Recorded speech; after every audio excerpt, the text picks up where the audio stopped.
Blog Talk Radio. We welcome the night.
Oasis, a radio show where we discuss all the latest movies and news from the world of horror.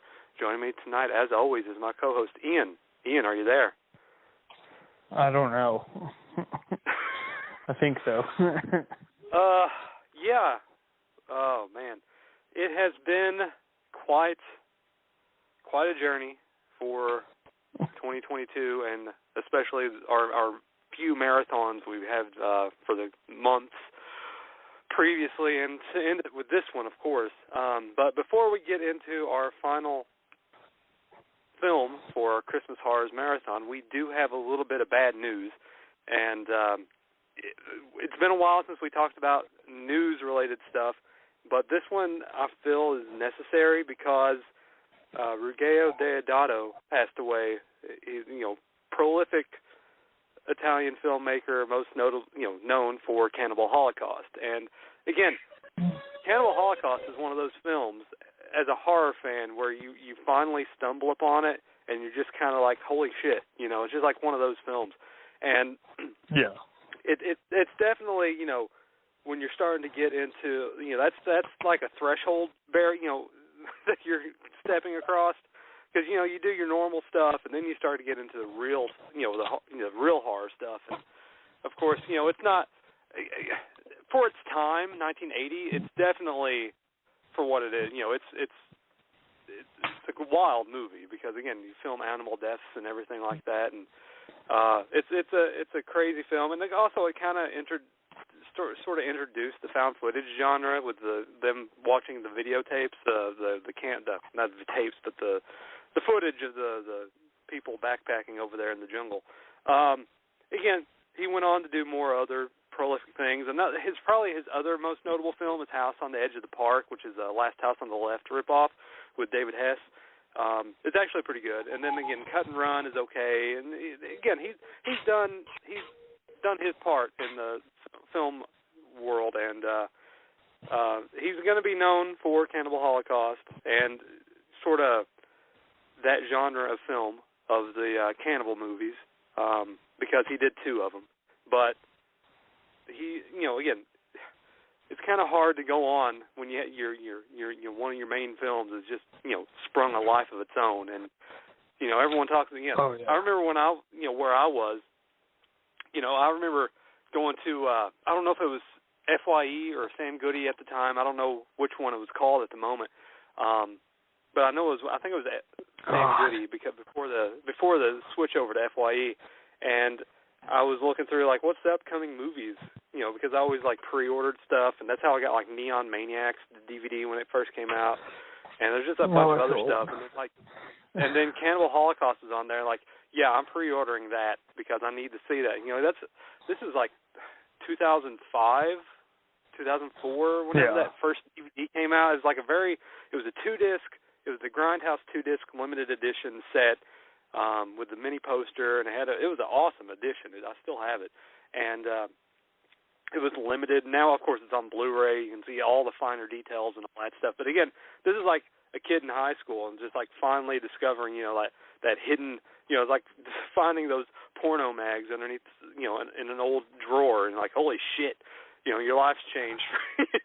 It's not the same, but you do have that feeling of like, holy shit, because that's when you like early on, in your horror-loving life, and you find Cannibal Holocaust. And again, it's not seeing it in theaters or anything like that, back in the 80s, or discovering it that way. I mean, yeah, it was on DVD, but it was like, again, a very limited DVD that actually went out of print for a while, and it was hard to get a hold of. And then it got re-released like 10 years later. And again, it's just one of those films. And again, he made a name for himself, and he's, again, one of the pioneers of Italian cinema, and just again, he didn't really do that many horror films. I mean, I think he did like 5 or 6, and there's one of his. It's like still on VHS, Phantom of Death with Michael York, which is a Phantom of the Opera type film, but it's not Phantom of the Opera, Jekyll and Hyde.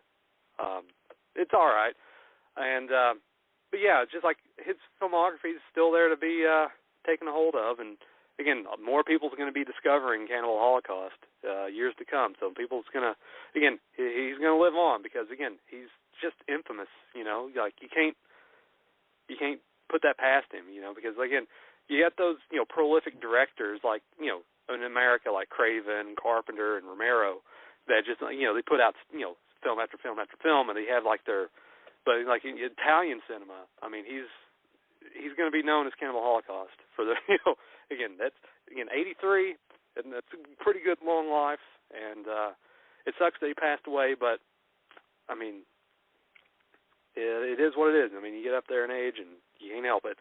And, again, he sort of revolutionized certain genre because it was pretty prolific there in the 80s with, like, cannibal movie after cannibal movie, and, again, in a way, found footage, but, Ian, I don't know if you've seen Cannibal Holocaust or not, but what, your thoughts just on the film or anything you want to talk about? Well, no, I mean, definitely I've heard that, the movie, I hadn't been able to find it, and now that I can get access to it, my list of movies is non-stop growing from, growing up underneath that rock and being, a newbie to horror. But, I mean, like, even before I, truly got back, I got into it in general, like, that was a name that I had heard the most, I think, because it was just, like, the big shock, especially when it came out.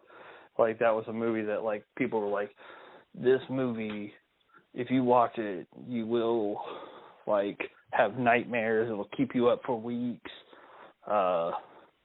It was definitely one of those movies that, like, I probably heard around the circle the most, especially around people who weren't really big into horror movies that watched it with friends and stuff. So, yeah, no, like, I mean, I think anyone that is familiar with any type of horror has at least heard of that movie. And to have such a staple in a genre that is, like, ever growing and has, to make a name for yourself, especially for something that, like, isn't something you're going to probably see on TV that often. No. Unlike the rest of the, you're going to find it on, like, special pay sites if you have to, or pay channels if you even get lucky to find it. Unlike, all the other horror classics that, become trendy over the years. That's definitely a movie that stood out the most, I think.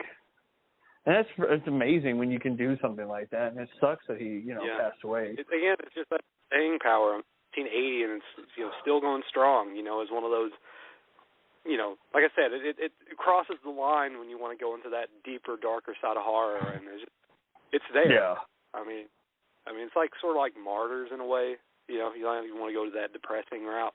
But it's like, I feel like Cannibal Holocaust has more. Again, it's going strong still since 1980, so I think it has more staying power. It's going to be forgotten for years to come. So it just kind of becomes its own thing, and it delivers too, because you can watch the animal deaths, or you can watch the version without the animal deaths. I mean, of course, any horror fan is going to watch the animal deaths, just because you want to see what it was for that period of time, and not that we're bad people or anything. It's just you want to see what the director, his original vision was, and that's, if you want to see a decapitated turtle gasping for air, trying to live with a jumping around, go ahead. I mean, it's like, but nonetheless, I think that's, we could talk about Deodato and Cannibal Holocaust. That's a whole other discussion. But we're here to talk about shitty movies, and what better way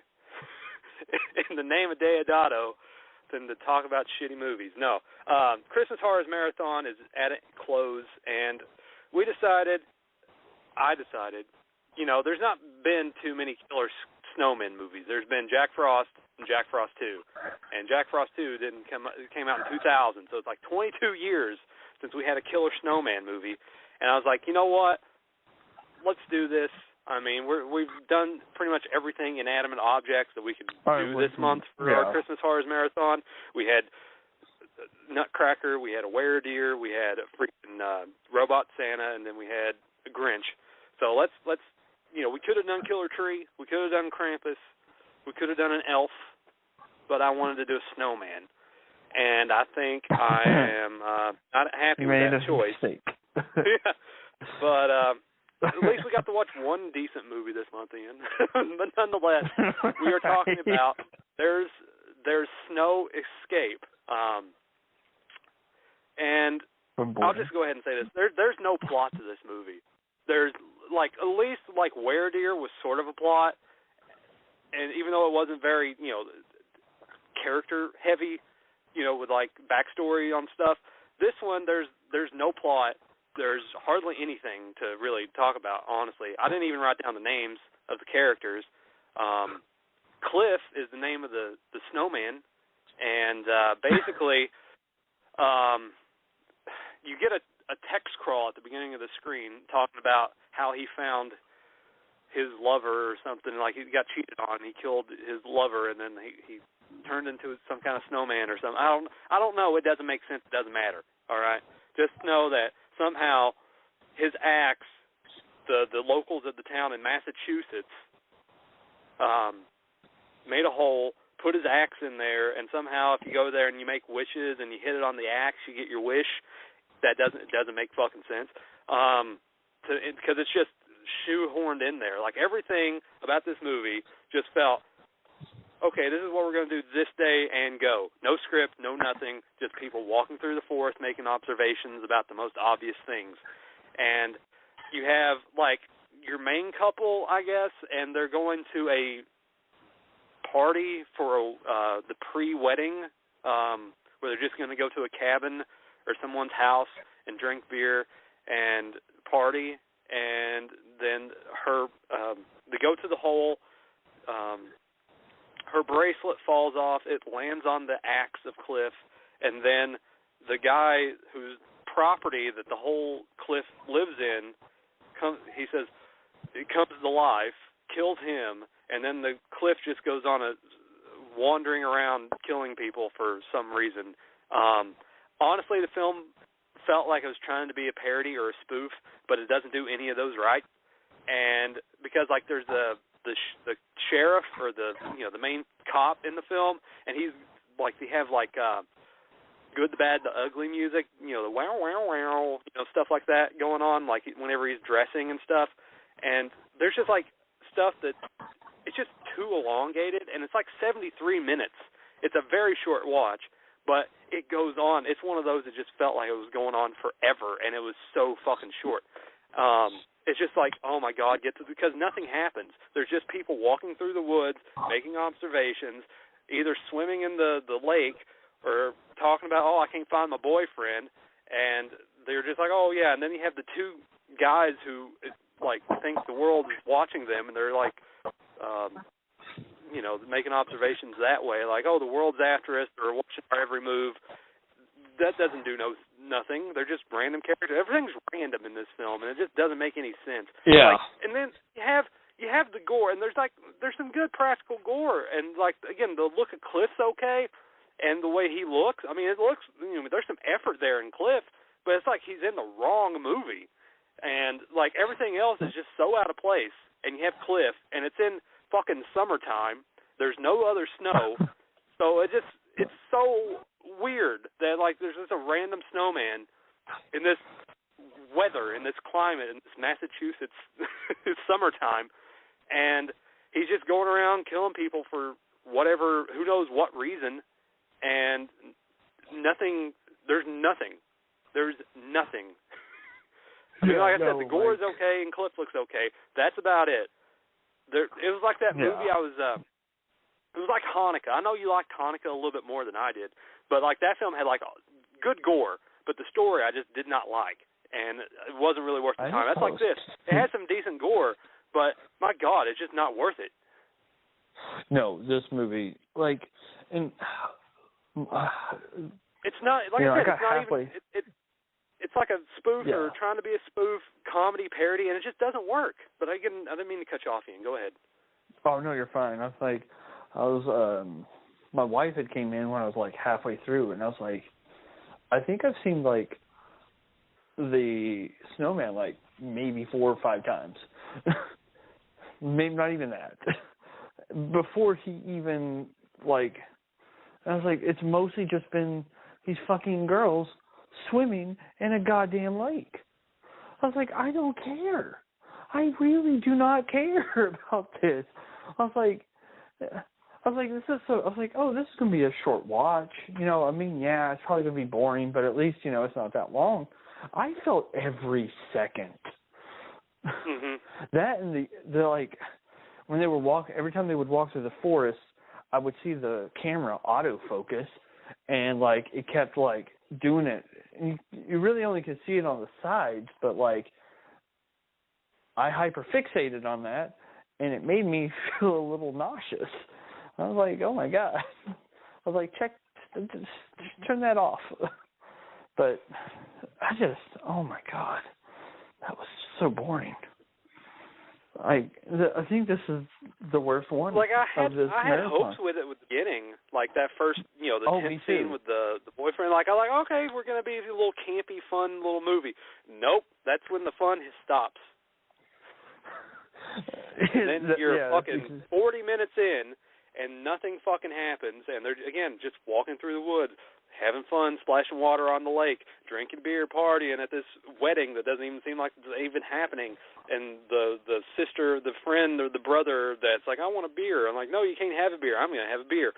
And then, like, she goes away, and then, like, oh, someone's there in the corner. And then, like, oh, Sheriff, they're setting off fireworks. How dare those yuppies set off fireworks? And it just goes on, and, like, nothing. There's no fucking plot to anything. And you can't, like, at least, again, I'm going back to Nutcracker Massacre. Like, there was somewhat of a plot, even as messy as it was. This one, there's nothing. And everything is out of place and doesn't make sense to the central story of a fucking killer snowman in fucking Massachusetts in the summertime. No, it's right. awful. I mean, the lead chick, her tits were hanging out half the time, and she was kind of chubby, and she was nice enough to look at. But, like, there was hardly, there was nothing. No, like, and like you said, like, the first 5 minutes are like, okay. I mean, this might be a boring watch, but, like, at least it might be a little bit fun, like, just like some of those movies. And then, like you said, 40 minutes in, you're just like, when does the fun start? And, like, I don't know if you heard the joke I made in the beginning, but I'm dubbing this snow escape from boredom because the ending, once everything finally came to an, like a head, and we started actually seeing like multiple deaths in a row and blah blah. You know, like the the icicle being stabbed to the cop's chest and blah blah blah. You know, like it was fun. I was like, okay, that's fine. The ending's okay. Kinda does I don't know. not. I figure it was like too late for anything because like it's like we're already past it. Like I was already checked out. I was like, no, you can't save yourself. You can't redeem yourself. I mean, you need to have that energy. You know, like Cliff getting his hand ripped off and it's still sentient. I mean, there could have been an Evil Dead 2 vibe with the film if they wanted to do that, but they didn't because they didn't know what they wanted to do. No, and we're just gonna go and we're gonna swim and like again that whole scene where like Cliff's chasing the girl and she's drinking and then she the beer or the wine and then she's getting chased and she goes back and she gets the beer and then she's running and then Cliff's killing her and then she takes a drink. Like I said, it feels like a parody or a spoof and they just didn't know how to accomplish it. And it's just like you're going about it all backwards and just like it's just so out of place. Like nothing worked.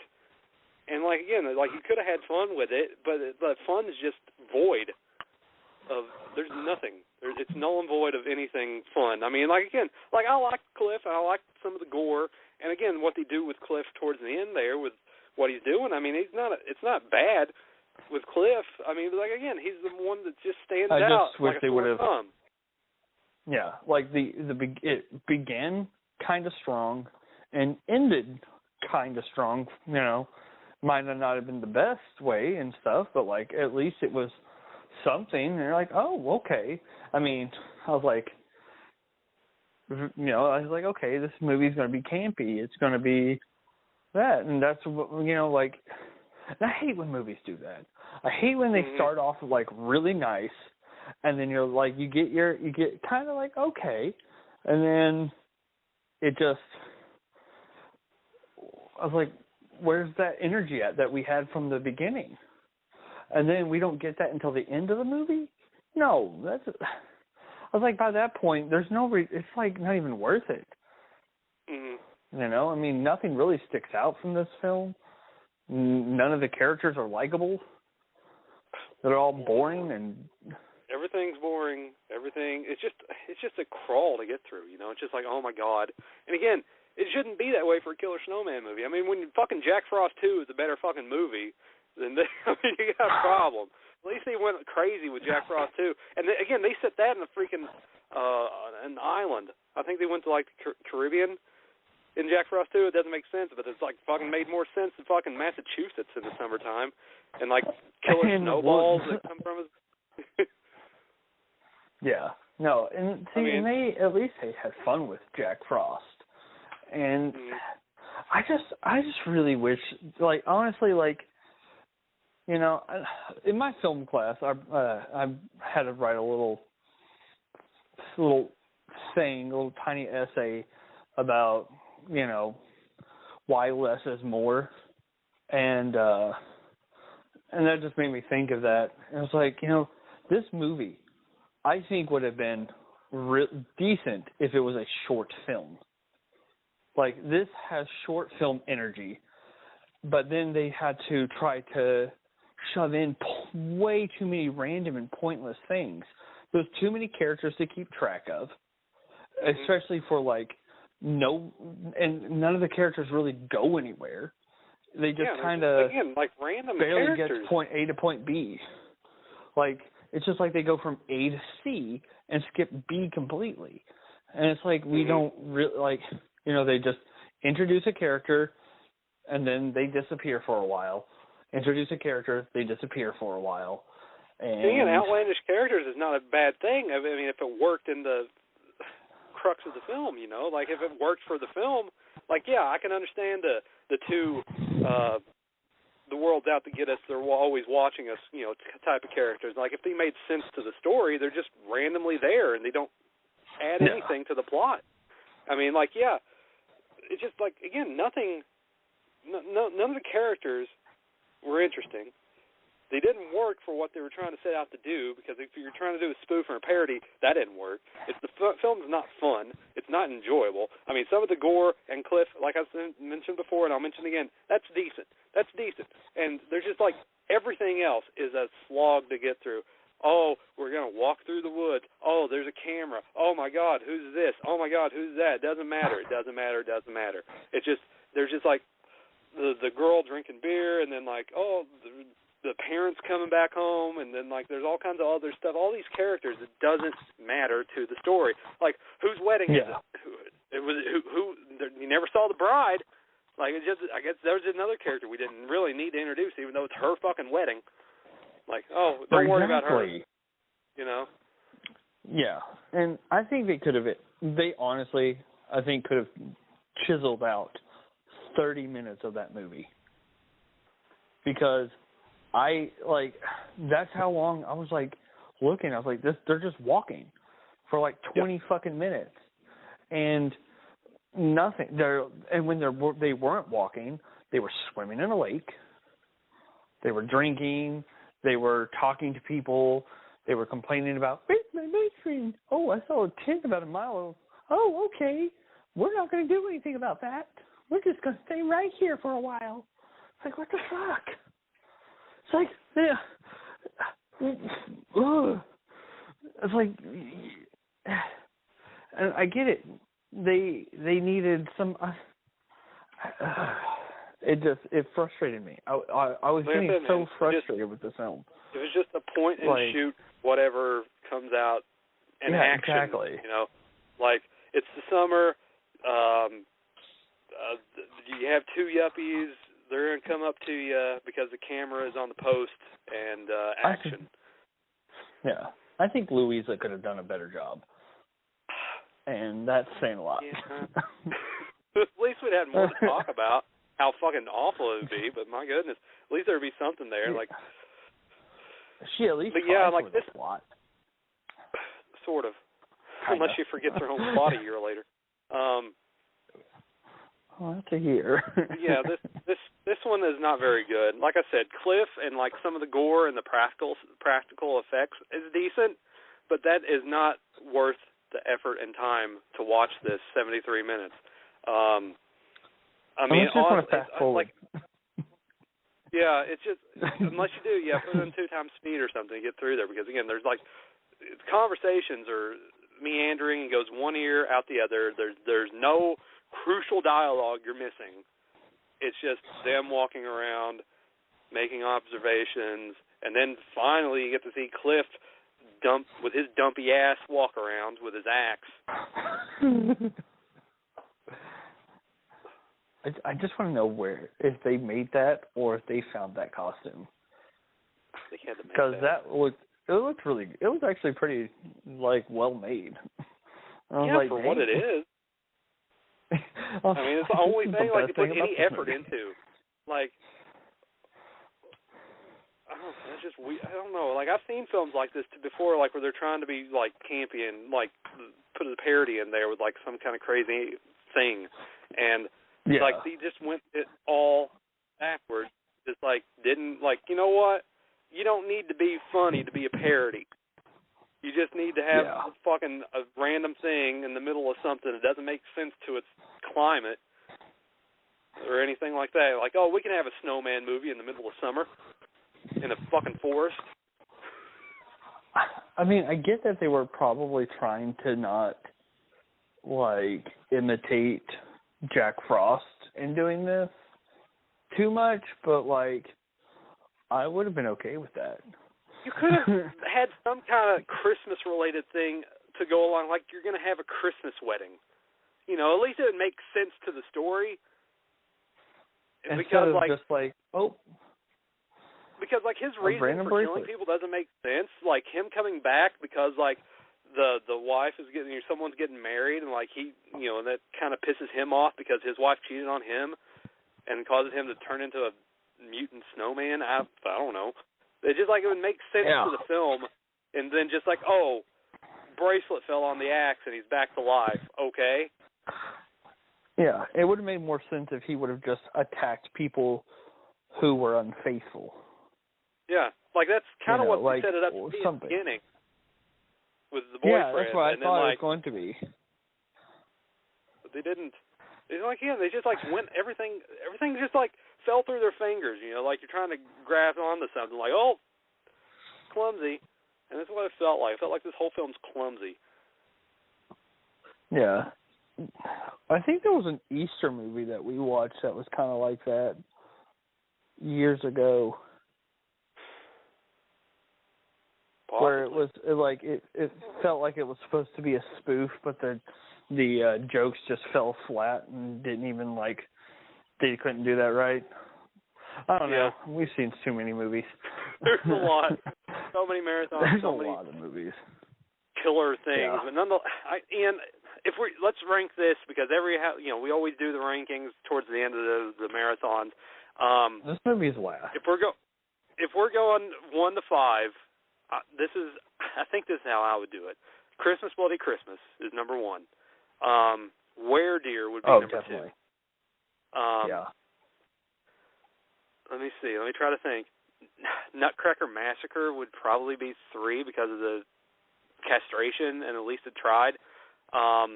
Then the Mean One, and then there's Snow Escape. That's how I would think I would do it. I mean, that's exactly how I would do it. Yeah. Because at least, the Nutcracker Mean Massacre tried with it a little bit. There's just nothing. Yeah. With I mean, even the gore. The gore and there's Snow Escape. I mean, it's fine. That's like how I was with Hanukkah. But it still didn't. It doesn't do anything for me. At least with Nutcracker Massacre, there's some fun to be had in a bad way. And exactly. At least, again, But the same list is fine, Ian. Oh, exactly. Because Were Deer was, while it had its faults, and I didn't really enjoy it, I enjoyed it more than the Mean One, and I enjoyed Mean One way more than I enjoyed this one. Because at least with the Mean One, it was just that was a movie. I didn't necessarily hate myself after watching that. This, I felt like I was trapped on my couch. Yeah. Because I was I do not want to watch this. I was I'm doing this for... That's what they needed to do. They needed to take the stuff that they did with Cliff in this film and do what they did with the Mean One. Make it over the top. Because he literally takes someone's heart out in this film, but they don't do any of that with the Mean One. The kills are so fucking plain and boring in the Mean One, where this one's over the top. Yeah. If you somehow mesh that together, it would have been fucking fine, But they don't. Oh, exactly. Yeah, no, if they would have just tweaked it just a bit, I mean, the Mean One could, honestly, I thought the Mean One was going to be the worst. I thought that was going to be, the bottom, and I was expecting this to at least, go above Nutcracker Massacre because of the premise. But then again, I'm just man. But Christmas Bloody Christmas, hands down, wins the season because that movie was fun. Yeah. It hit pretty well. The gore was pretty fun. It was just mean and just a murdering massacre. And I was yes, this is what I have been wanting for a while. But this movie, it had all the elements that could have been great. What they did at the end is they could have just did that throughout the film. And we didn't, of course we didn't need it throughout, every, another Christmas Bloody Christmas, we didn't need just a murdering spree, but give us something other than people walking in the woods. Give these characters actual plot development. I wouldn't have minded if give Cliff more of a plot. The whole thing with the cop and his disdain for Cliff, felt like there's something there that was missing. Why is that cop so angry against Cliff? There's nothing there. Just how dare that snowman? I'll come for you. It's just he automatically just wants to kill the snowman. And it's just there's the text crawl gives you everything you need to know about Cliff, but if they just hinted on that a little bit here and there through the film, and again made reasons why he's killing people, like we mentioned before, like if he's after like unfaithful people, like yeah, that would make sense. But there's just like no rhyme or reason for anything throughout the whole fucking movie. Exactly. And I mean, hell, like at least the Nutcracker Massacre gave us. I mean, it was way too long, but the details that they were giving us was just. It was. Yeah. They gave us more detail in that, and we kind of understood. And I mean, in Christmas, Bloody Christmas, we got a couple of seconds of just information about who our killer was, why they're doing what they're doing, and boom. Well, we got stuff in the other films of why they were the way they were. But this was just, like, I don't need a whole, movie of just a backstory of this. I just need to know, the lore and why he's doing a little bit of what he's doing. Because it doesn't make sense. Because he's just like, okay, so he snapped. Just say he snapped and he wants to kill anybody who is in a relationship. Boom. Yeah. It's not that hard. Right there could have been. I was like, that's more than enough for me to be satisfied. Like, oh, he hates all relationships. Or, just he doesn't know who cheat his, blah, blah, I don't know. Just something more than what we got. It's not hard to fix. I mean, it's just, again, I think they just went to the forest on that day and, action. And, what's the script? What's the scene? Whatever. Just whatever comes to your mind. That's what I felt like. We're going to have some kind of thing chasing you. We haven't fixed it yet, but it's going to be, I don't know what it is. The action. Yeah. That's how I felt. It's going to be what's the tone of the movie? It's a horror film, but it might be a parody. I don't know yet. I'm still writing the script. It's day 5. Yeah, I know. Jesus, make up. That's how it felt. Just felt like whatever came out that day. All right, that's what's on the screen. But Ian, I think that's going to do it. This has been another interesting month. I'll tell you that much. But we got at least one decent one in there. But it's been fun. I'm looking forward to what 2023 has to offer us. So yeah, that's going to do it for our Christmas Horrors Marathon. I hope everyone enjoyed this marathon. It's been a crazy one, I'll tell you that much, but we had some fun conversations. And that's the one thing I love doing at the show, just seeing where we go with these conversations, with these movies, and just, oh, man, it's fun. It's a pain, but it's fun. But, Ian, as always, you take care of yourself. Enjoy the new year with your family. And everyone else, thank you for listening, and we will see you next time on Horror Night Oasis. Good night.